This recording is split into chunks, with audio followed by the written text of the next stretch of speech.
Filipinos are being removed in record numbers, not just losing jobs, but losing homes, families, and the dreams they sacrificed everything for, while the world watches in cold, deafening silence. Mothers are torn from their children, fathers exiled from the countries they helped build, young workers cast aside by nations they once served with loyalty, and yet through all this injustice, one truth blazes stronger than ever: you can take away their visas, their paychecks, even their passports, but you will never erase a Filipino's spirit. Because when a Filipino is pushed down, they rise twice as fierce. When doors slam shut, they carve new paths. When the world turns its back, they carry their country in their heart, unbroken, unstoppable, and burning with a defiance no border can cage. This is not just a report, it's a reckoning. Here are 10 powerful countries kicking out Filipinos in record numbers, and the untold story of why they fear the unstoppable resilience of the Filipino people. Imagine this: it's a chilly February night in 2025. Maria, a 46-year-old Filipina caregiver in New Jersey, is finishing her night shift. She's been here for 17 years, raised 2 US-born kids, pays taxes, sends money home, volunteers at church. She's done everything right. But at 4 a.m., there's a loud knock. ICE. No warning. No time to call a lawyer. Maria is handcuffed in front of her children and taken away. Why is this happening? Because in 2025, the US has rolled out stricter border policies and faster deportation systems. Even minor infractions, a missed court date, a delayed visa renewal, or an old misdemeanor, now put Filipinos on the fast track to deportation. In just February alone, 24 Filipinos were deported. Over 80 more face removal. Homes raided, workplaces stormed, families ripped apart. The Philippine embassy? Overwhelmed. Legal aid? Drying up. It's not just about illegal entry anymore. It's about clearing out even long-time residents under a zero-tolerance system. How can Filipinos protect themselves? 1. Keep your documents updated. 2. Know your legal rights. Memorize that hotline number. 3.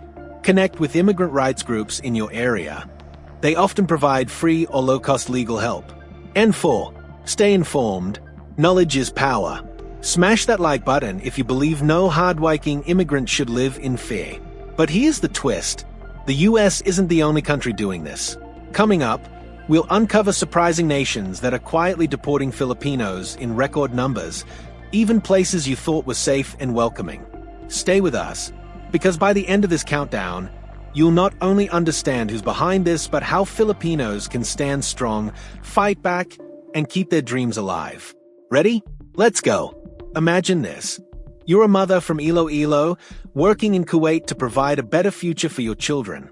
You've been with the same employer for 2 years, enduring long hours and minimal rest. One day, you muster the courage to report unpaid wages and mistreatment. Instead of receiving help, you're labeled a criminal, detained, and deported without your belongings. This isn't just a story. It's the reality for many overseas Filipino workers, OFWs, in Kuwait. Why is this happening? Kuwait's labor system, known as the Kafala system, binds workers' legal status to their employers, effectively giving employers control over their employees' mobility and legal status. Under this system, if a worker leaves an abusive employer without permission, they can be arrested for absconding. Even those with valid contracts are vulnerable. Speaking up against abuse can lead to detention and deportation. The numbers tell the story. Between April and June 2023, approximately 700 Filipinos were deported from Kuwait, averaging about 7 deportations per day. Many of these individuals were detained after seeking refuge at the Philippine Embassy's shelter, which was subsequently closed. Currently, around 245,000 Filipinos work in Kuwait, comprising about 50% of the country's domestic labor force. The Kafala system has been widely criticized for facilitating exploitation and abuse. Workers often face long hours, withheld wages, and physical or verbal abuse. The fear of being labeled as absconding deters many from reporting mistreatment, trapping them in abusive situations. In June 2024, Kuwait lifted its visa ban on Filipino workers, allowing the deployment of experienced workers under new protective measures. These measures include stricter recruitment policies and the establishment of a joint technical working group to address employment-related issues. However, challenges persist, and the effectiveness of these reforms remains to be seen. How can you protect yourself? Stay informed, understand your rights and the legal protections available to you. Seek support. Connect with support networks and organizations that assist OFWs. Report abuse. If you experience mistreatment, report it to the appropriate authorities or your embassy. Know the risks. Be aware of the potential dangers and challenges of working abroad, especially under systems like Kafala. Join the conversation. Have you or someone you know experienced challenges working abroad? Share your stories and thoughts in the comments below. Your voice can help shed light on these issues and drive change. Stay tuned as we continue to explore the challenges faced by Filipino workers around the world and discuss ways to ensure their safety and well-being. Together, we can make a difference. Picture this. Yanel, a 29-year-old from Davao, has been working in Kuala Lumpur as a restaurant server. She wakes up every day at 5 a.m., flips eggs, brews coffee, sends half a paycheck home, the classic OFW hustle. But one random Tuesday morning, immigration officers storm in. They demand her documents. Now here's the kicker. Her employer never renewed her permit. Yanel didn't even know. But guess who pays the price? Not the boss. Yanel, dragged straight from the kitchen, she's thrown into a detention center. No time to pack. No time to explain. Just like that, her Malaysian dream crumbles.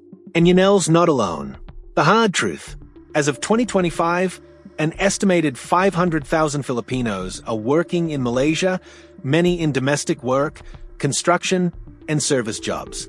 Recent ops mega raids target anyone undocumented, even victims of recruitment scams or employer negligence. Embassy shelters? Overflowing. In April alone, over 1,200 Filipinos were deported, most returning home with huge debts they can't repay. But why is Malaysia cracking down so hard? National labor reforms, aiming to clean up illegal recruitment, pressure to prioritize local workers amid rising unemployment, tougher visa rules, leaving OFWs stuck in bureaucratic limbo. And here's the gut punch. Even those who overstayed because their bosses vanished are treated like criminals. It's not just about immigration anymore, it's about lives shattered. Imagine returning home, not with pride, but with a massive debt and a feeling of despair. You had a dream of building a future. Instead, you're back at square one, trying to explain to your family why everything fell apart. But here's the promise. It doesn't have to end here. In the next segment, we'll explore how these systems impacting families back home and what you can do to avoid becoming another Yanel. Stick with us because knowledge is power, and we are about to uncover more countries where Filipinos are being forced to leave. And when you hear what's coming next, you'll be shocked by the consequences. It's 2025. You are living the dream. At least, that's what you thought when you left the Philippines for Saudi Arabia. You've been working tirelessly under the scorching desert heat, sending money home, building a future. Every hour of sweat was a step closer to giving your family everything they deserved. But then, one day, everything changes. Arnold, a 35-year-old construction worker from Cebu, is living this nightmare right now. He's been in Saudi for over 6 years. He's built a life, sent his kids to school, planned for a future. But the visa that his employer promised to renew? It never happened. One morning, he's called into the office. No warning, no second chance. You going home? They say. That's it. Gone. Just like that. But why? Wasn't he just doing his job? Wasn't he trying to make a better life? Here's the gut punch. He wasn't alone. In 2025, Saudi Arabia has gone beyond strict. It's an all-out crackdown. Every action, every misstep can destroy your world. Switch jobs? Gone. Employer messes up your visa? Too bad.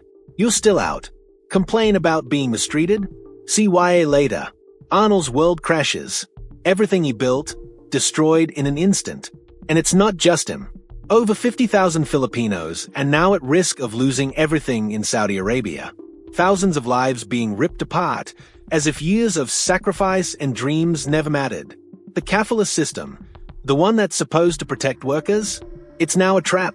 A system that's supposed to help you build a future has become the very thing that breaks you. Arnold, with nothing left, boards that flight back to Manila. But here's where it hits hardest. He returns home with no money, no future, and the sinking feeling that he failed. And the worst part?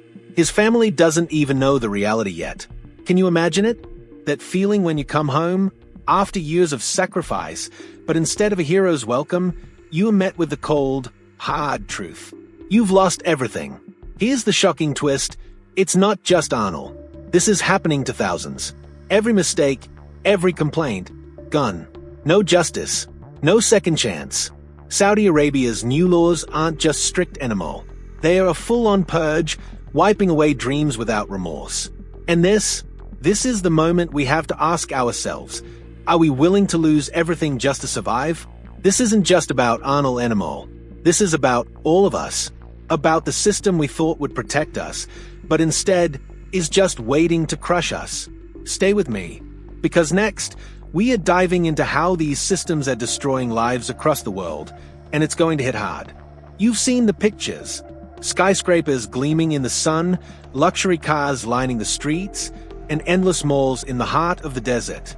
The United Arab Emirates seems like a land of opportunity, a place where dreams come true. But what if I told you that for thousands of Filipinos, this glitzy paradise is quickly turning into a dark, unforgiving reality? Meet MIA, a 29-year-old nurse who worked tirelessly for 5 years in one of Dubai's top hospitals.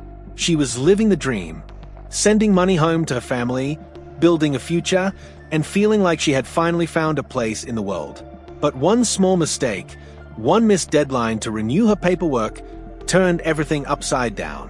One afternoon, while shopping at the mall, MIA was suddenly detained. No warning, no mercy. A simple error in her visa paperwork had set off a chain of events she couldn't stop. MIA was locked up, and before she knew it, she was on a flight back to Manila. Her dreams shattered, her life upended. And she's not alone. Thousands of Filipinos in the UAE are experiencing the same brutal reality. The UAE, with all its glamour, has become a nightmare for many migrant workers. The government is cracking down on even the smallest visa violations, and what seems like an innocent mistake can have catastrophic consequences. Miss a deadline? You're detained. Try to fix your status? Bureaucracy will bury you under mountains of paperwork, leaving you with no way out. Jailed for a minor offense? You're fast-tracked for deportation, no questions asked.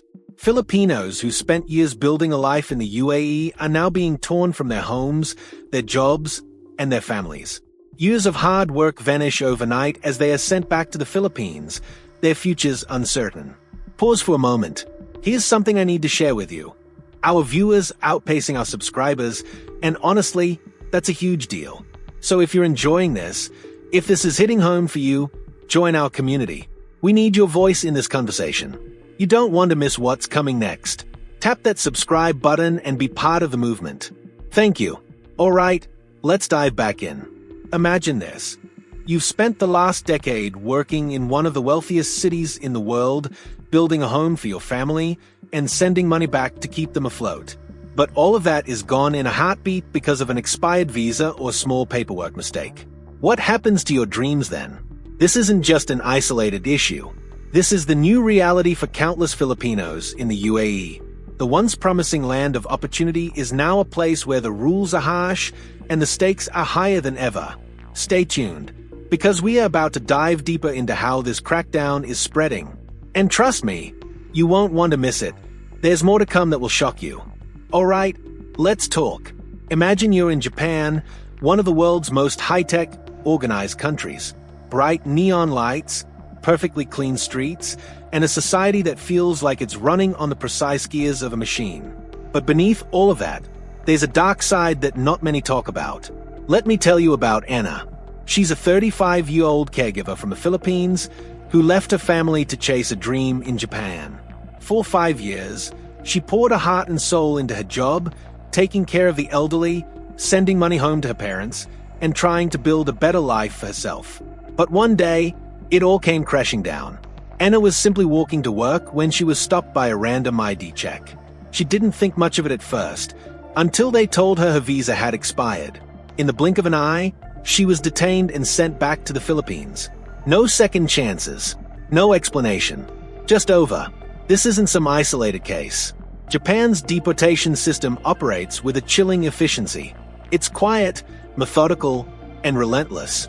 Filipinos are tracked through digital records, picked up off the streets during seemingly random checks, and shipped out without any appeal. Factories, care homes, cleaning jobs, no place is safe. For people like Anna, the fear of being caught never leaves. They live in constant terror, hiding from the authorities, knowing that any wrong move could be their last in the country. In Japan, it's not about loud headlines or chaos. It's about a system that quietly hunts, tracks, and removes. Now, here's the big question. How do you feel about this? Do you think it's fair? Should these Filipinos have more rights? Or is it just part of a system that needs to be followed? I want to hear what you think. Drop your thoughts in the comments. Let's talk about this. What if I told you that South Korea, one of the world's most advanced and prosperous nations, is secretly hunting down foreign workers in the most brutal way possible? South Korea's immigration system has shifted into full-blown purge mode. It's not just about enforcing rules, it's about ruthless efficiency. Thousands of Filipinos who thought they were building a future are now running for their lives. Take Lisa, a 28-year-old Filipina, who came to South Korea to support her family. She found work at a factory, a common job for many migrant workers. But one day, without warning, the doors were kicked in and the police barged in. Lisa wasn't prepared for what came next. No time to run, no time to hide. She was detained and sent back to the Philippines. And the worst part? She had no idea she was breaking the law. Shady recruiters promised her everything, but they left her stranded. She was caught in a zero-tolerance immigration policy that doesn't care about your circumstances. Now, thousands like Lisa are forced to live in fear, hiding anywhere they can. Churches, underground shelters, you name it. It's no longer just about paperwork, it's about survival. The raids are happening in factories, farms, and even private homes. The government's response? A hard crackdown with no mercy. The message is clear. If you're caught, there's no escape. So, I have to ask you, what would you do if you were in Lisa's shoes? How would you feel if your dreams were crushed overnight by a system that doesn't care about your side of the story? Let me know your thoughts in the comments. I really want to hear what you think about this. Stay tuned because the story doesn't end here. More countries, more shocking revelations. You won't want to miss what comes next. What would happen if one mistake could cost you everything you've worked for? Alright, let's talk about Singapore, a place where perfection is not just expected, it's required. In a city-state where even a small error can get you deported. That's right, one wrong paper, one bad employer, and poof, you're out. Take Sarah, a 35-year-old Filipina, who came to Singapore to escape the financial struggles back home. She found work at a restaurant and settled into her new life. But everything changed when she received a call from her employer saying her work pass had expired, a tiny mistake in the paperwork that no one told her about. Boom, just like that, she was detained. Filipinos in Singapore are being snatched from everywhere, from restaurants, factories, and work sites to their own homes. The catch? No warning. No time to call your family. The system moves so fast, it's like a blur. You have no time to fight back. Imagine being in Sarah's shoes. You've worked so hard to send money back home, to support your kids, your family. Then, one mistake, and everything is gone. All the years of hard work, wiped out in an instant. Singapore's laws aren't just strict, they are brutal. Even legal workers, on edge, one misstep, one missed deadline, and your life in Singapore is over. Families are being torn apart, not because of crime or negligence, but because of the smallest of mistakes. This is the reality for thousands of Filipinos, who live in constant fear of deportation. And it doesn't stop there. The system's grip tightens every day, and many are left to wonder, how long can you live in a place that's ready to erase you without a second thought? I want to hear your thoughts on this. Is this the kind of system we should be living under? Drop your thoughts in the comments. And trust me, this is just the beginning. We've got more jaw-dropping stories lined up, so don't go anywhere. You won't believe what's coming next. Did you know that Qatar deports workers in 48 hours, and they don't even give you a chance to pack your things? Let that sink in. Imagine this. Marco lands in Qatar, a small-town guy with big dreams. He's been told this is the chance of a lifetime, high-paying job, better future, everything he needs to build a life for his family. He leaves everything behind in the Philippines, the weight of his family's hopes on his shoulders. But one mistake. That's all it takes. One mistake. His visa wasn't renewed.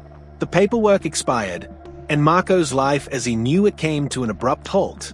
They came for him when he least expected it, while he was working on a construction site. No warning.